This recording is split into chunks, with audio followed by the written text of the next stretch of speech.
Welcome to Senior Moments, the show where we talk about all things senior, the good, the bad, and the utterly ridiculous. Today I have with me farmer Drew Speroni. He is with Early Bird Farm and Mills. They are locally located, and thank you for coming today. Thanks for having me. It's nice to see you. Nice to see you again, too. Yes, so we met at the Seed Exchange, and you had a wonderful talk about milling grains, and I would just love to hear more about it today. Great. Yeah, well, I appreciate you inviting me out here today. It's really nice to be here. Beautiful day today. It is a gorgeous nice day and to be a sunny. farmer, unlike some days. Yeah. So I could give you a little bit about myself and our business. I've been in business for 10 years, last October, Early Bird Farm and Mill. We started in Nevada City, planting 1 acre market garden, and we took that to the farmer's market, and we took the produce to food banks as well as local restaurants and things like that.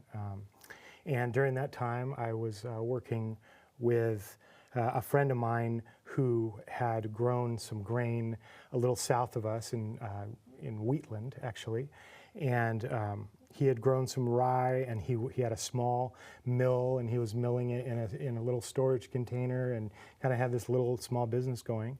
And he became my mentor, teaching me about grain and growing and milling small grain crops.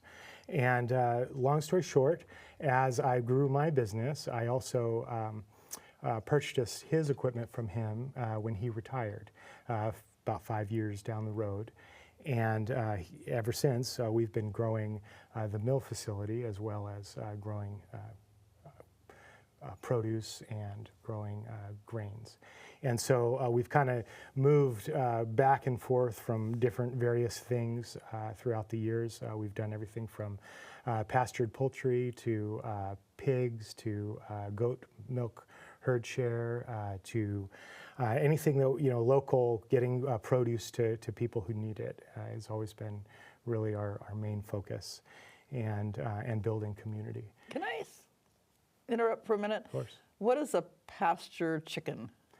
Pastured chicken is a chicken that has been grazing on, foraging on just grasses. Okay. Especially fresh grasses and not just dirt, and they're not kept indoors, but they're kept outdoors during the day. And would most people consider that a free-range chicken, or are there two different things? It is kind of two different things, because a free-range chicken, to classify it as free-range, you can just give it a certain amount of sunlight every day. Okay. And so it could be in a barn with a gate that allows it to go outside for a few hours a day. And so pastured poultry is really, focusing on what the bird is eating, pastured wild, soil that's being built. And so then those nutrients then feed the egg. And you can look at an egg and know, you can crack open a pastured egg and an egg from anywhere else, and you'll see the yolk is much darker and yellower because or orange because it has the nutrients that Correct. Others don't. I have 1 chicken and 1 rooster, and my neighbor has spoiled them, so after I give them whatever I give them in the morning, they run up to her, and she gives them fresh fruit and vegetables. Ooh, They don't right. like my dried seeds so much. But that's what I've noticed. Her yolks they're amazingly dark. The egg just looks absolutely gorgeous compared to something that I get out of the store. Yeah. Yes. Yeah, But and they're stronger too. Yeah. Yeah. But we're supposed to be talking about grain. This episode of Senior Moments is brought to you by Naughty Squirrel Farms. And so, Sure. Well, sorry about the detour. anything farming, we can go down any of those rabbit holes. Okay. Yeah. Yes. So we, in Nevada County, we really focused our grain milling on as local as we can. And about 4 years ago, we moved out here to Calaveras County. And we've been building a farm and mill here ever since. The last 4 years have been really focused on the grain milling and getting as much flour that we have to our local customers, and building our new local customer base here in Calaveras County and Amador County and Tuolumne County. And so that's what we've been focusing on. But we've also been focusing on building an infrastructure for an educational food forest. And so we received a grant from CDFA, and that is part of their farm to fork, farm to school program. Oh, and great. So we've been focused on building a place where the kids can come and learn about grain and learn about permaculture and the cycle of taking care of the soil as we grow our food. And we're also going to be, we just finished building a new mill. It's called an Austrier mill, and it's a new technology. It's a French technology that kind of brings together the old stone milling technology that's been around for thousands of years with new machining technology, and so that we can get a really fine grind, but also it protects all the nutrients and all the flavor. This new mill doesn't oxidize the flour, and so it's just a better for baking. I'm really excited about it because the first people who are going to get this flour are the schools. Oh, and wonderful. We've been, actually, this mill was built specifically so that we could mill flour that the schools would be comfortable using, because they're not used to using whole grains. Even though they're supposed to use 150% whole grain, the stuff that they use, blending with white flour, is still highly not nutritious at all. And most whole grain flour that you buy is highly processed and doesn't have the germ in it, which means it doesn't have the living oils and the living part of the grain that has all the phytochemicals and all the really good nutrients are stripped when you buy most flour in the store. And the flour that you get in Europe, is that generally like what you're getting in, say, France and using this technique, or is it hit and miss? Do they have some of the techniques we use here in America? Yeah, so, one of my favorite places to be is a farmer's market, right? And at the farmer's market, I get to explain to people, what we're doing and why. And I get the question all the time, like, hey, I went to Europe, I was able to eat bread there, but now I can't eat the bread. Like, what's going on? And so I have to kind of explain to them how our flour, the way that we've been making flour in the United States and the way that we've been baking in the United States is really focused highly on how much protein can we pack into each grain and how fast can we make the bread and how long will it last on the shelf. They want shelf-stable bread that will last a long time and still be nice and soft. To reach that end goal, what they do is they focus on growing grains that are high in protein but lack any other nutrients. They have high yield, but they don't have a whole lot of nutrients except for this protein. And so the grain has three main parts. It has the bran, the germ, and the endosperm. And so the bran is the outer husk. Mm-hmm. It has all the phytochemicals. It has fiber. It helps break down the enzymes. It helps break down the proteins. The meat inside is called the endosperm, and that's where all the protein is. That's what makes up white flour. White flour is just endosperm. Okay. And then there's the germ, which is the living part, and that has all the oils and all sorts of good stuff, B vitamins and stuff. And so when you have all three of those ground together, your body knows what to do with it for the most part. Especially when it's grown in a balanced way and not grown just for the protein, but grown for the whole plant, right? Grown for health. Like if you were to compare, you could compare the same exact variety that we grow and our partner farms grow with a commodity grower growing the same exact variety. Our variety would be twice the size berries, mm-hmm. And much more flavorful the reason is because we're focused on the whole of the plant rather than just the proteins. So when you go to white flour, you've got just the endosperm, and then they add back in sometimes the bran to call it whole wheat. So okay, that's right, a little dicey. And it doesn't have any germs, so your body still doesn't know what to do with it. Right. Well, in Europe, even though they still do white flour, it's still fresh white flour. It's bolted white flour. It's white flour that still has some of the bran in it. And it's also white flour that they make daily bread. When you go to Europe, you go to the bread place daily. You get your bread. Here we go and we get it on the shelf. They've added all of these chemicals to help preserve the bread, and that also aids in our indigestion and inflammation and all these problems.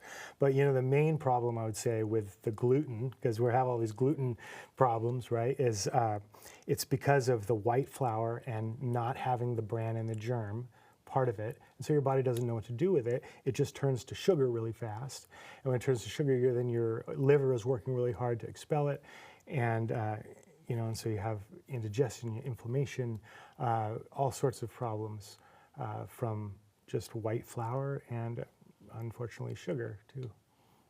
It sounds like if you're somebody with diabetes, then a good loaf of bread for you would be one made out of your flour as opposed to the commercially available flour here, because you're not converting it to sugar so fast. Yeah, and I mean, I would take it even further and say that to prevent diabetes, everybody should be eating bread from flour that's milled locally.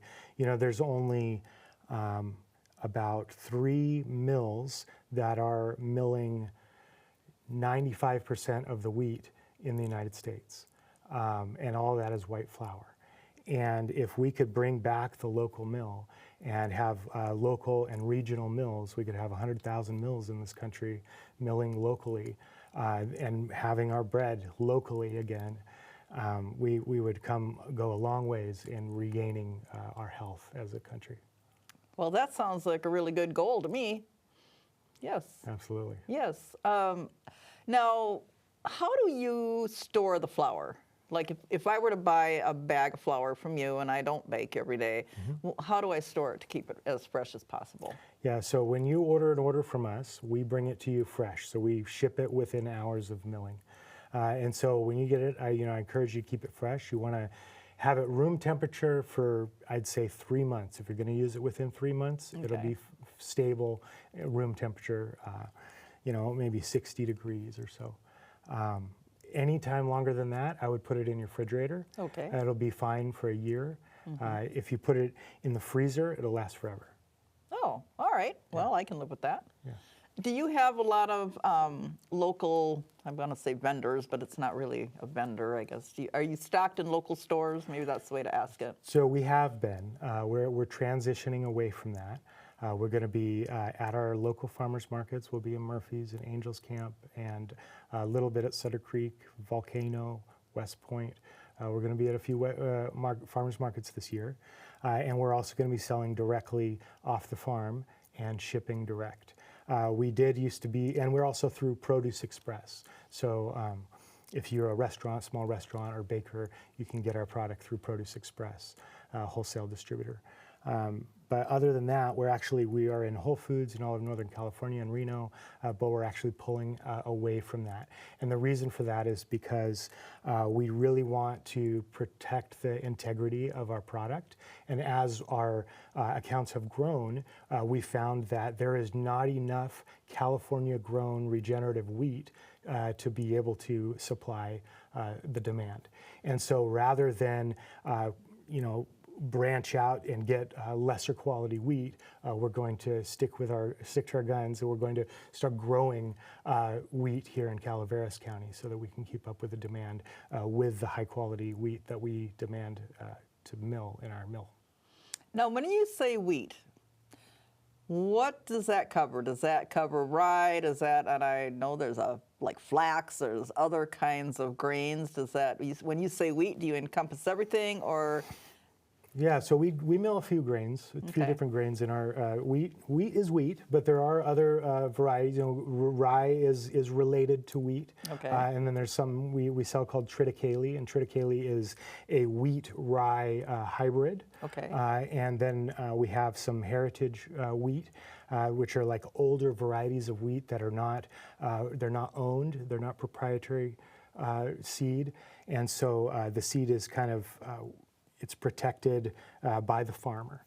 And so we have some heritage grains that have been around for thousands of years that we sell, like our Durham Iraq and We're also focused on some other varieties of wheat like Yacor Rojo, which is a great baking wheat that can grow great in our region, as well as an Alpoa soft white wheat, which is great for pastries and pies and things like that.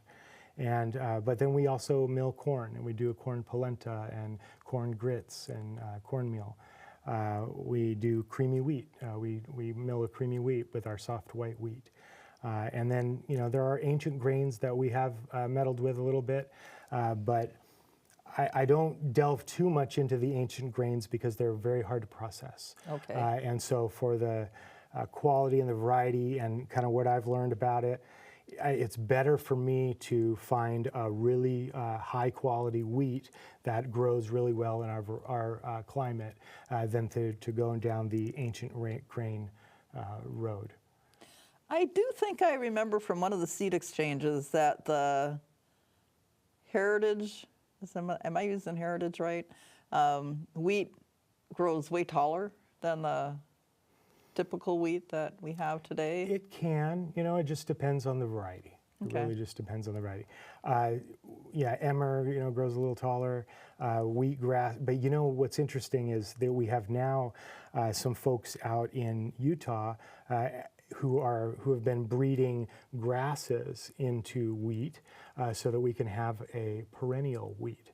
And so they've been having some success at growing this perennial wheat that will come back each year. That is amazing. Yeah, and so some of that, they've had grass, these wheat that grows 7-8 feet down into the ground. Oh my gosh. Which is very exciting for me because I'd love to grow some of that. But right now, it's developed well enough to make granola, but not well enough yet to make bread. Okay. So out of your mill, what are you producing as far as the variety of flours? We have about 40 different products. Okay. Yeah, from the whole grains to cornmeal and polenta and the wheat and flour, different varieties of flour using different mills that we have.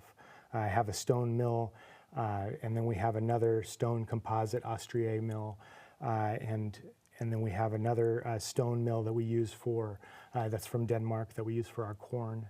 And so kind of everything takes its own touch. When we make our grits, they're all made from hand winnowed.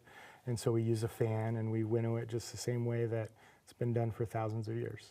That's amazing. Yeah. Yeah. So you said you had a mission statement. Do you want to read your mission statement for us? Sure, yeah. Actually, I wanted to start with this. I wanted to share a quote with you guys. This is Martin Pretchell, and I wanted to share this with you because it's really encompasses why small farmers are doing what they're doing in an artistic form. So he's a poet, and he says, "Real farming for us all, as it is for indigenous agriculturalists worldwide, is a priesthood of seeds whose food, whose men and women dress beautifully and meaningfully, where every article of clothing is a handmade message to the holy, in which they walk, go to work. They're highly educated in culture, music, and all the procedures of the agreement, and all the emotions of the earth. They are courteous, dignified, capable, permanently ornate with song and the deliciousness of language, in how they move, and not heavy, trudging, ogreish, or armored, but subtle, in the way they go about every facet of their food. The planting, the preparation of fields, the shapes of terraces and fields, the tools, the carrying bags, the way they dance the food home, the design of the granaries and kitchens, the shape of the pots, the way they are stirred, the way things are ground, and on what they are ground, for their food is, to them, nothing less than the face of the holy in the seeds. These farmers' voices are heavier and more worthy than gold. Their tools, though practical and strong, are more beautifully adorned than carved jade. And the holy in nature forgives these kinds of humans when their voices sing to their hearts in the wild. For farmers must deeply and intelligently make music, dress beautifully while they farm. For that's how we were made. That's how we used to be. Let's find ourselves again. For beautiful farming is something utterly doable. And the reason I want to share that with you is because I think, when we came from Nevada County, we lived there 13 years, and it was living in that community and connecting with farmers there that really got me excited about farming. I grew up on a walnut orchard, and I was in 4-H. I did all those kind of things, but I never thought about farming as a business until just maybe 10, 15 years ago. And it was the community that was built around it, and us learning and remembering the importance of getting our food locally, and the importance of the relationships that we build through our food systems, and wanting to preserve that, and wanting to just kind of see the beauty in that, and the beauty in the connections that we build with one another through the businesses that we have, small businesses. I think that's really crucial. It's really key to building community resilience and food resilience. Oh, I think so too. That sounds exactly like what the seed exchange is all about. Right. And so I'll share with you our mission statement. So our mission statement is to cultivate a sustainable, regenerative community by producing the highest quality, healthful grains and flour. We aim to foster deep connections with the land, with God, and each other through education, hospitality, and spiritual disciplines. Our work centers on promoting regenerative farming practices, nurturing emotional resilience, and creating a replicable model of farming that strengthens community and fosters a love for both creation and creator. We strive to continuously learn and teach others through stewardship of the earth, ensuring a lasting legacy of nourishment and growth for future generations. So that's what we're about. That's what we've been doing. That is a wonderful mission statement, and I think keeping the soil good for future generations is a very admirable goal, especially right now when things seem to be, let's just do it fast, do it cheap, instead of taking a look at the unintended consequences of that method. Mm-hmm. Yeah. Mm-hmm. That poem actually reminds me of the Miwok. And the way that I have learned that they farmed and related to the land. So that's pretty amazing. Do you want to talk about regenerative farming a little bit? Because I bet there's a lot of people out there that don't know what that means. Sure. Well, regenerative farming means that you're building soil. We're building soil as we grow food. And so traditional farming strips the soil of nutrients by plowing, by tilling the ground, and then planting each year. And then each planting then takes the nutrients from the soil. And then if you plant something else and you're not paying attention to what you're planting and as you're planting it and why, then you strip the soil of nutrients. And it's also common practice for farmers to leave a soil barren for a while after tilling it. And that causes all sorts of problems with exposure and erosion, and the wind comes and blows all the soil off. We've lost 70% of our topsoil in the last 5,000 years that we've been farming. And if we continue to go on the way that we've been going, we have 50 to 70 harvests left in North America. That's very scary. Yeah, and so so this is kind of, it's our back is against the wall. We do need to do something different, and so doing something different is having different practices that build soil, whether that's planting cover crops or having crop rotations where you know what you're planting so that you're introducing new, you're not pulling the same nutrients from the soil every year. And also things like no-till planting. There's all sorts of different things like that. There's other things that we've practiced too, such as moving the herbivores and the chickens over the plants before planting something. So you're fertilizing before you're planting. And so, I mean, that's how the buffalo built the prairie. They built the prairie by the buffalo would come in their mob stock, and then and then the birds would come and fertilize the ground, eat it up, and then the ground would rest, and that would build the soils of the prairie.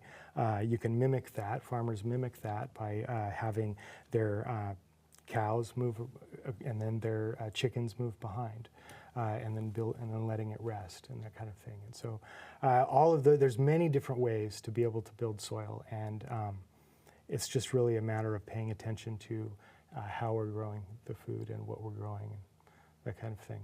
And it does take extra effort, and it is more expensive to buy organic, and the reason it's more expensive to buy good food is because mostly because it's coming from smaller farms, and it's coming from crops that don't produce as much because they're not focused on how much can this plant produce, but how well can it produce, how flavorful can we get this plant to be. I think I read somewhere that the Dust Bowl happened because of the farmers plowing the dirt and leaving all that soil exposed, whereas if they'd continued to do the regenerative or the no-till farming, it still would have been bad because there was still no rain, but it wouldn't have been quite as bad as it turned out to be. That's right. There's beautiful stories of places all over the world that have been completely desertified by erosion because of farming, and then introducing permaculture practices, planting perennial plants and trees, focusing on a food forest. Just the natural rains that have come every year have replenished the wells, have created little oases all over the world, places in Africa, South America, China, where they're re-beautifying the land through regenerative farming. That is wonderful. Yeah. Yeah. Can you talk a little bit about the difference? For example, my cousins in South Dakota are farmers, and they've gone from plowing to drilling. So they drill the seeds in, but that is not the same as no-till farming. It's a no-till drill is probably what it is. And Okay. That's great. Yeah, a no-till drill is great for planting grains. Yeah. All right. Well, is there anything we haven't talked about today that you think we should touch on? It's been really great. I appreciate it. I would say, if you're interested in what we're doing, check us out on our website, earlybirdnc.com, like Northern California. Okay. And you can follow us on Instagram, Facebook. And we're going to, in just a few weeks, we're going to be having a volunteer day on the farm on Fridays, so people can come out and see what's going on in the morning to the mid-afternoon. They can come and pick up an order that they might have placed and come and see what we're doing and what we're building. Oh, that is wonderful. Where is your farm located? It's in Wilseyville. Okay. It's on Blue Mountain Road. All right. Well, great. Well, thank you again for coming today, and thank you to my audience. I'm so glad you joined us. I hope you enjoyed this talk as much as I did, and please join us again next time.